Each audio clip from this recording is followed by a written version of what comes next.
ये क्यूट दिखने वाले कुत्ते में कुछ तो गड़बड़ है। साल था 1902। अलबामा के छोटे से शहर ग्रीनबो में एक आदमी रहता था। नाम था कोल्सलॉ।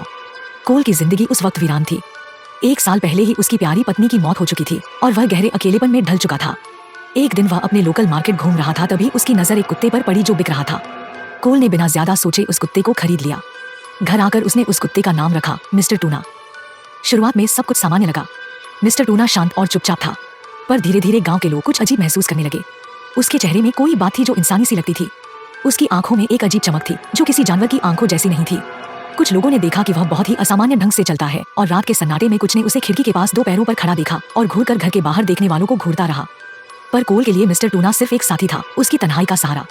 और इस तरह लगभग 12 साल तक कोल और मिस्टर टूना साथ रहे।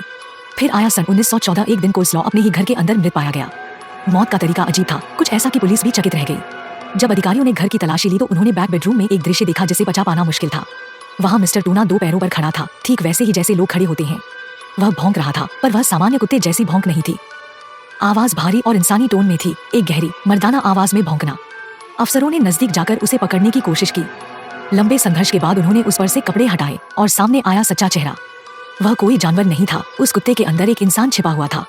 उस व्यक्ति की पहचान हुई, मार्टी ग्रॉ, उम्र 45 वर्ष।